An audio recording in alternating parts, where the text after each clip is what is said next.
Hello friends, स्वागत है आपके अपने तैनतौल तो ओनली यूट्यूब चैनल पर। तो आज बात करने वाले हैं जो प्राचीन भारत के इतिहास में जैन धर्म की संस्थापना की, और ये जो जैन धर्म के संस्थापक जो थे उनके जीवन परिचय के बारे में। अगर आप एक कॉम्पिटिटिव एग्जाम्स की तैयारी कर रहे हो तो ये वीडियो आपके लिए बहुत ही इंपॉर्टेंट पावरफुल होने वाली है। तो सबसे पहले चलो बात करते हैं जैन धर्म के संस्थापक के बारे में। तो जो जैन धर्म का संस्थापक ऋषभ देव प्रथम तीर्थकर थे। जो जैन धर्म के संस्थापक थे वो ऋषभ देव प्रथम तीर्थकर थे। परंतु जो महावीर स्वामी 24वें तीर्थकर को जैन धर्म का वास्तविक संस्थापक माना जाता है। जो जैन धर्म के संस्थापक की बात करें तो जो ऋषभ देव जो थे वो प्रथम तीर्थकर थे, परंतु जो 24वें तीर्थकर थे जो महावीर स्वामी, उन्हें जैन धर्म का वास्तविक संस्थापक माना जाता है। और महावीर स्वामी की बात करेंगे, महावीर स्वामी को निग्रंथ और जिन और केवल्य भी कहा जाता है। जो महावीर स्वामी के उपनाम की बात करेंगे तो महावीर स्वामी को निग्रंथ और जिन और केवल्य के नाम से भी जाना जाता है। अब इनके जीवन परिचय के बारे में बात करेंगे कि जो महावीर स्वामी का संक्षिप्त विवरण।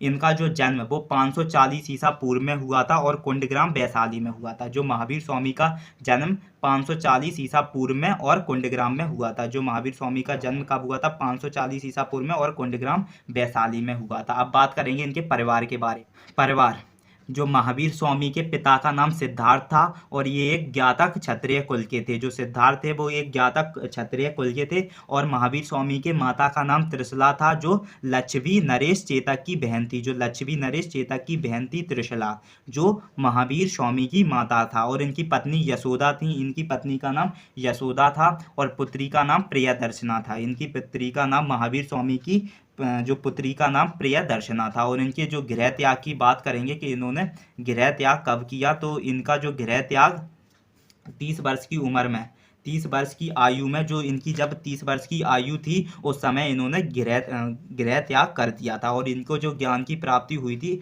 वो 42 वर्ष की आयु में इन्हें ज्ञान की प्राप्ति हुई थी। और ये बोले तो सृजुपालिका नदी के किनारे, सृजुपालिका नदी के किनारे और जरम्बिक ग्राम में इनको ज्ञान की प्राप्ति हुई थी, वो भी 42 वर्ष की आयु में। और इन्होंने जो प्रथम उपदेश दिए थे, इनके प्रथम उपदेश की बात करेंगे तो इनका जो प्रथम उपदेश था वो राजगृह में इनने प्रथम उपदेश दिया था और वो भी प्राकृतिक भाषा में उपदेश दिया था। ये जो महावीर स्वामी का प्रथम उपदेश राजगृह में इन्होंने प्रथम उपदेश दिया था और प्राकृतिक भाषा में दिया था। ठीक है, अब बात करेंगे निर्माण। बोले तो महापरिनिर्माण। निर्माण क्या होता है? जब आप अपने शरीर को त्याग देते हो तो उसे महापरिनिर्माण कहा जाता है। ठीक है, तो इन्होंने जो 468 ईसा पूर्व में, 468 ईसा पूर्व में पावापुरी, 468 ईसा पूर्व में पावापुरी, जो कि इनकी 72 वर्ष की आयु में, कितनी 72 वर्ष की आयु में, 72 वर्ष की आयु में इन्होंने पावापुरी स्थान पर इन्होंने अपने शरीर का त्याग कर दिया था। वो भी 468 ईसा पूर्व में, 468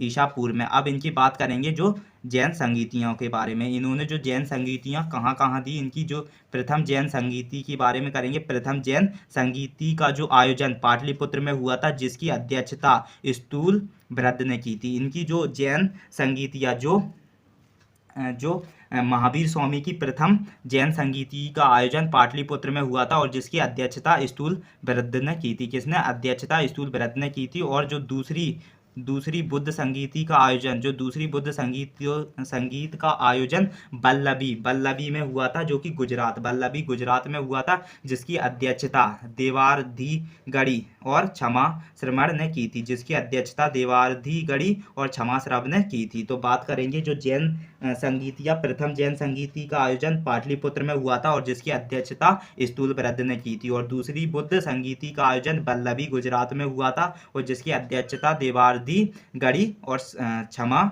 श्रवण ने की थी। तो इनकी ये जैन संगीतियाँ थी। तो ये गौतम बुद्ध के वो महावीर स्वामी के बारे में अपन ने ये जीवन परिचय, महावीर स्वामी का जीवन परिचय पढ़ लिया है, जिसमें इनके जीवन परिचय के बारे में बात की है। और जो जैन धर्म का जो संस्थापक वो महावीर स्वामी को कहा जाता है और इनके जो जैन संगीतियों के बारे में बात कर ली है, इस पर चर्चा कर ली है। तो आई होप आपको ये समझ में आया होगा। अगर आप एक कॉम्पिटिटिव एग्जाम्स की तैयारी कर रहे हो या आप 10वीं 12वीं के छात्र हो तो प्लीज़ चैनल को सब्सक्राइब कर लें, क्योंकि इससे रिलेटेड वीडियो मैं लाता रहता हूँ, जिससे कि आपको नोटिफिकेशंस जल्द मिले वीडियो का।